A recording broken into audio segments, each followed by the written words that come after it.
Pune in the country has been accused of a massive bank loot after Vijay Mallya. Nirav Modi is now happening here on Beyond This Moment. All the accused have been acquitted. This is the news coming in from the special CBI court judges court. భారతదేశం ఒక golden ఎరాలా ఉంటుంది అనుకున్నారు.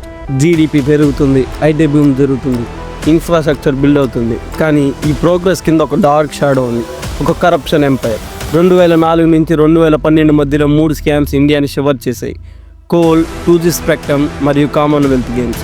ఈ 3 దొంగతనాలు కలిసి దేశానికి 3.5 lakh crores నష్టాన్ని తీసుకొచ్చాయి. దాని వాల్యూ ఇప్పుడు 9.5 trillion రూపీస్. అసలు ఇంత మనీతో మనం ఏం చేయగలమో చూద్దాం. INS విక్రాంత్ ఒక్కొక్కటి 20,000 crores ఉంటుంది. అలాంటివి 475 క్యారియర్స్ తీసుకురావచ్చు. వరల్డ్లోనే లీడింగ్ నేవీ అవ్వచ్చు. వాళ్ళ కోసం వచ్చాడు. థ్యాంక్ యూ ఏం చెప్పగలను ఇంతకన్నా. మా అమ్మ ఉంటే పడికి నీ గుడి కట్టేసేది.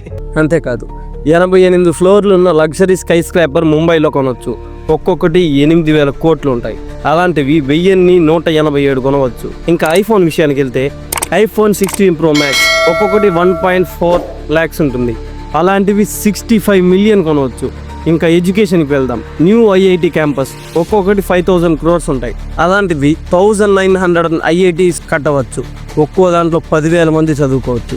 ఇదే మనీ మన ఇస్రోకి ఇస్తే చంద్రయాన్ 3 615 కోట్లతో మిషన్ చేసింది. అలాంటివి 15,447 మిషన్లు కంప్లీట్ చేయొచ్చు. ఇవంతా వద్దు, మన ఇండియా మొత్తానికి 190 million పీపుల్ ఉన్నారు కదా, దగ్గర 2 billion. ఒక్కొక్కరికి 50,000 ఇవ్వచ్చు. మరి ఇంత డబ్బు ఏం చేశారు? ఇది ఎలా జరిగింది? ఎవరు ఇన్వాల్వ్ అయ్యారు? మరి ఫైనల్ డెసిషన్ ఏంటి? Let's decode the empire of corruption. Colgate scam ఏంటి? కోల్గేట్ పేస్ట్ ఇంత స్కామ్ చేసిందా అనుకోకండి. ఇది పేస్ట్ కాదు, కోల్ అంటే బొగ్గు. Coal allocation scam 2012 estimated loss 1.86 lakh crores. CAG report ప్రకారం అంటే ఇప్పటి వాల్యూ 4.6 trillion రూపీస్. ఎలా మొదలైంది ఈ స్కామ్? గవర్నమెంట్ కోల్ బ్లాక్స్ని ప్రైవేట్ కంపెనీస్కి ఇచ్చింది పవర్ ప్రొడక్షన్ని బూస్ట్ చేయడానికి. భారతదేశంలో ఎలక్ట్రిసిటీ డిమాండ్ 2000స్లో తీవ్రంగా పెరిగింది. 300 million కన్జ్యూమర్స్కి పవర్ షార్టేజ్ వచ్చింది. ప్రపంచంలోని బిగ్గెస్ట్ కోల్డ్ ఎక్స్పోర్టర్ అయిన మనకు కోల్ కావాల్సినంత ఉన్నా కూడా దాన్ని తీయడానికి టూల్స్, మెషినరీస్ అంత అడ్వాన్స్గా లేవు.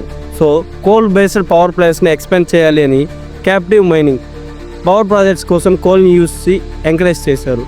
కానీ ట్రాన్స్పరెంట్ బిడ్డింగ్ లేకుండా అలొకేషన్స్ అస్పష్టంగా జరిగాయి. 1.86 lakh crores నేషనల్ లాస్. ఈ స్కామ్ 1993లో PV నరసింహారావు గవర్నమెంట్ టైంలో స్టార్ట్ అయింది. అప్పుడు మినిస్ట్రీ ఆఫ్ కోల్ డిసెక్షనరీ అలొకేషన్స్ని బిగిన్ చేసింది. కానీ 2004-2012లో UPA 2 గవర్నమెంట్ టైంలో 194 coal blocks government politically connected కంపెనీస్కి కోల్ బ్లాక్స్ ఇచ్చింది to secure political loyalty and funding. Industries లాంటి గౌతమ్ అదానీ, అనిల్ అంబానీ లేదా కుమార్ మంగళం బిర్లా కంపెనీస్కి బ్లాక్స్ ఇచ్చారు. రాజనీతిక సంబంధాలు, లావాదేవీలు ఉండాలి. 42% బ్లాక్స్ జీరో ఎక్స్పీరియన్స్ ఫార్మ్స్కి వెళ్ళాయి, షోయింగ్ ఫేవరెటిజం. CAG 2012లో రిపోర్ట్లో ఈ ప్రాసెస్ని ఆర్బిటరీ అండ్ క్రిటిసైజ్ చేసింది. పొలిటికల్ కనెక్టెడ్ ఫార్మ్స్కి అన్డ్యూ బెనిఫిట్స్ వచ్చాయని చెప్పింది. 2014లో సుప్రీంకోర్టు ఈ అలొకేషన్స్ని క్యాన్సిల్ చేసింది. అసలు ఎందుకు జరిగింది ఈ స్కామ్? ఈ scam political support or favouritism కోసం జరిగింది. Political connected firms Adani, Ambani, Birla కంపెనీస్కి కోల్ బ్లాక్స్ ఇచ్చి 100 to 200x రిటర్న్స్ తీసుకున్నారు. కంపెనీస్ కోల్ని క్యాప్టివ్ యూస్ కోసం కాకుండా కమర్షియల్గా అమ్మేశారు. లంచాల ద్వారా అలొకేషన్ సెక్యూర్ చేశారు. ఇది గవర్నమెంట్ రెవెన్యూ తగ్గించింది, ప్రైవేట్స్ని బూస్ట్ చేసింది. సుప్రీంకోర్టు 2014లో ఈ యాక్షన్స్ ఆర్డర్ ఇచ్చింది. 2014-20లో 3.3 lakh crores కలెక్ట్ అయ్యాయి. ED, CBI 20,000 నుంచి 30,000 crores అసలు పెనాల్టీ సీజ్ చేసింది. 2025లో మనోజ్ జైస్వాల్కి 2 crores ఫైన్ వేసి 3 years జైలు. Ramesh Kumar Jaiswal convictions upheld. Ongoing assets attachments 10,000 crores. కానీ మేజర్ బెనిఫిషియరీస్ నుంచి ఫుల్ రీపేమెంట్స్ లేవు. దీంట్లో కీ ప్లేయర్స్ ఎవరు? Manmohan Singh coal minister in 2004 నుంచి 2010 వరకు.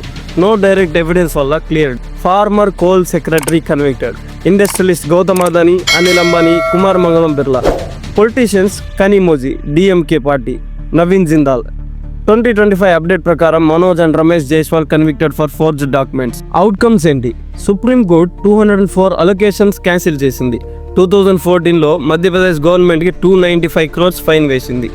Coal mines special power act 2015 ద్వారా యాక్షన్స్ మ్యాండేటరీ అయ్యాయి. పొలిటికలీ యూపీఏ 2014 ఎలక్షన్స్లో ఓడిపోయింది ఈ స్కామ్ వల్ల. खत्म bye bye tata good bye गया. 2G spectrum scam in 2008. 2G spectrum scam అనేది భారతదేశంలో జరిగిన పెద్ద ఫైనాన్షియల్ స్కాండల్స్లో ఒకటి. ఇది 2008లో జరిగింది. ఈ స్కామ్లో టెలికాం స్పెక్ట్రమ్ ని 2001 ప్రైజెస్ ప్రకారం కాంపిటేటివ్ బిడ్డింగ్ లేకుండా ఫస్ట్ కమ్ ఫస్ట్ సర్వర్స్ పద్ధతి ద్వారా కంపెనీకి అలోకేట్ చేశారు. ఇది టెలికాం మినిస్టర్ ఏ రాజా డిఎంకే పార్టీకి సంబంధించిన లీడర్షిప్లో జరిగింది. యూపీఏ 1 గవర్నమెంట్ టైంలో సిఏజీ రిపోర్ట్ ప్రకారం 2010లో ఈ స్కామ్ని ఎక్స్పోజ్ చేసింది. 1.7 lakh crores నేషనల్ లాస్ జరిగిందని చెప్పింది. అది 2025 టర్మ్స్లో 3.3 lakh crores.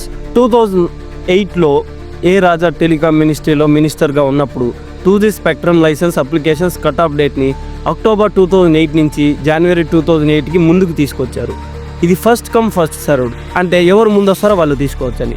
రూల్ని మిస్యూజ్ చేసి unqualified companies like Unitech wireless, Swan టెలికామ్కి లైసెన్స్ ఇవ్వడానికి కారణమైంది. ఈ కంపెనీస్ లో ప్రైజెస్లో లైసెన్స్ తీసుకొని వాటిని 10x ప్రాఫిట్స్లో అమ్మేశారు. 6,000 crores profit for Swan telecom foreign కంపెనీస్కి అమ్మేశారు. 2010లో సిఏజీ రిపోర్ట్ ప్రకారం ఈ ఇర్రెగ్యులారిటీస్ని బయటపెట్టింది. 2012లో సుప్రీంకోర్టు 122 లైసెన్స్ని క్యాన్సిల్ చేసింది. అసలు ఎందుకు జరిగింది ఈ scam? Political favouritism, kickbacks కోసం జరిగింది. సెలెక్టెడ్ కంపెనీస్కి లైసెన్స్ ఇచ్చి పొలిటికల్ ఫండింగ్ కలెక్ట్ చేశారు. ఆర్టిఫిషియల్ స్పెక్ట్రమ్ స్కార్ క్రియేట్ చేసి ఫ్రెండ్స్కి ప్రాఫిట్స్ తీసుకొచ్చారు. ఏ రాజా పిఎంఓ అడ్వైజ్ని 10 times ఇగ్నోర్ చేశారు. అన్క్వాలిఫైడ్ కంపెనీస్ 38 నాన్ సీరియస్ అప్లికెంట్స్కి లైసెన్స్ ఇచ్చారు. ఏమిరా బాలరాజు, ఏమిరా ఉపయోగం దేశానికి నీ వల్ల? ఏదన్నా పని చేసుకోరా బేవకు. ఇది టెలికాం సెక్టర్లో ర్యాపిడ్ ఎక్స్పాన్షన్ 300 million నుంచి 900 million సబ్స్క్రైబర్స్ టైంలో జరిగింది. కానీ రెవెన్యూ లాస్తో గవర్నమెంట్కి డ్యామేజ్ అయ్యింది. అసలు ఎంత లాస్ అంటారా? ఈ స్కామ్ 9 టెలికాం సర్కిల్స్లో 122 లైసెన్స్ని ఇన్వాల్వ్ చేసింది. 85 కంపెనీస్తో 700 million mobiles users high tariffs face చేశారు. భారతదేశం ఎఫ్డిఐ ఫారెన్ డైరెక్ట్ ఇన్వెస్ట్మెంట్ 2011లో 20% తగ్గింది. సిబిఐ, ఈడీ 17 కేసెస్ ఫైల్ చేసింది. 2025లో సిబిఐ అక్విటల్స్ని అప్పీల్ చేసింది. కేస్ రైప్ ఫర్ హియరింగ్ అని సుప్రీంకోర్టు చెప్పింది. మనీ లాస్ ఎంత? సిఏజీ రిపోర్ట్ ప్రకారం గవర్నమెంట్కి 1.7 lakhs crore రెవెన్యూ లాస్. ఆక్షన్స్లో రావాల్సిన అమౌంట్ వర్సెస్ యాక్చువల్ ప్రైస్. అసలు రికవరీ జరిగిందా అంటే సుప్రీంకోర్టు 2012లో 122 లైసెన్స్ క్యాన్సిల్ చేసింది. ఆక్షన్స్ పెట్టమని ఆర్డర్ చేసింది. 2015 నుంచి 61,000 crores కలెక్ట్ అయ్యాయి. ఈడీ 9,000 crores అసెట్స్ అటాచ్ చేసింది. ఎగ్జాంపుల్ యూరినార్ 1,200 crores కట్టింది. TRA 1.14 lakh crores penalty suggest చేసింది, కానీ కేవలం 10% కలెక్ట్ అయింది. 2025లో కొత్త రీపేమెంట్స్ లేవు. దీనికి అవుట్కమ్స్ ఏంటి? 122 లైసెన్స్ క్యాన్సిల్ అయ్యాయి. నేషనల్ టెలికాం పాలసీ 2012 ద్వారా ఆక్షన్స్ మళ్ళీ మొదలయ్యాయి. భారతదేశం టెలికాం రెగ్యులేషన్ స్ట్రెంత్ అయ్యాయి. ట్రాన్స్పరెన్సీ వచ్చింది. Victim impact 38 companies no telecom ఎక్స్పీరియన్స్తో లైసెన్స్ తీసుకున్నాయి. హై టారిఫ్ 700 million యూజర్స్ని ఎఫెక్ట్ చేసింది. కంక్లూజన్: ఇది భారత చరిత్రలో ఒక డార్కెస్ట్ చాప్టర్. పవర్లో ఉన్న వాళ్ళు సిస్టమ్ని లూట్ చేశారు, పబ్లిక్ ట్రస్ట్ని స్కేల్ చేశారు. ఈ 2 స్కామ్స్ మాత్రమే కాదు, ఇది ఒక systematic rod. Money, power, political influence and public silence కలిసి చేసిన corruption empire. CAG reports expose చేశాయి. సుప్రీంకోర్టు వెర్డిక్ట్ డెలివర్ చేసింది, కానీ జస్టిస్ డిలే అయింది. అకౌంటబిలిటీ ఇన్కంప్లీట్గా ఉంది. దేశానికి 3.5 lakh crores లాస్ అంటే అది జస్ట్ నంబర్ కాదు. అది మన హాస్పిటల్ బిల్ అవ్వకపోవడం, మన స్కూల్స్ ఓపెన్ కాకపోవడం, మన స్పేస్ మిషన్స్ ఇన్కంప్లీట్గా ఉండడం. మరి ఇది ఎందుకు జరిగింది? ఒక పొలిటీషియన్ గ్రీడ్ కోసమా? ఒక బిజినెస్ ప్రాఫిట్ కోసమా? లేదు, ఇది మన కలెక్టివ్ ఫెయిల్యూర్. సైలెన్స్ని చూస్ చేసిన సొసైటీకి రిజల్ట్. నువ్వు నోరు మీద పొందడానికి ఇంత జరిగింది, కానీ ఇది నువ్వు యూత్వరా? నువ్వు యూత్వా? నువ్వు యూత్వా? నువ్వు యూత్వా? ఎముకలు కుళ్ళిన వయసులు మళ్ళిన సోమరులారా చావుండని శ్రీశ్రీ తిట్టింది నిన్నే. ఇంకా ముగిలేదు. కోల్ స్పెక్ట్రమ్ తర్వాత భారతదేశం రెప్యుటేషన్ షేక్ చేసిన 3వ స్కామ్ ది కామన్వెల్త్ గేమ్. ఈ కరప్షన్ సాగా నెక్స్ట్ చాప్టర్. పార్ట్ 2లో మన ట్యాక్స్ మనీతో బిల్డ్ అవ్వాల్సిన ప్రైడ్ ఆఫ్ ఇండియా ఎలా ఒక ఇంటర్నేషనల్ ఎంబ్రాస్మెంట్గా మారిందో చూద్దాం. This is the empire of corruption part 2 upcoming. ఈ వీడియో ఇంతవరకు చూసారంటే మీకు ఈ ఛానల్ నచ్చినట్టే ఉంది, కాబట్టి సబ్స్క్రైబ్ కొట్టు మామా.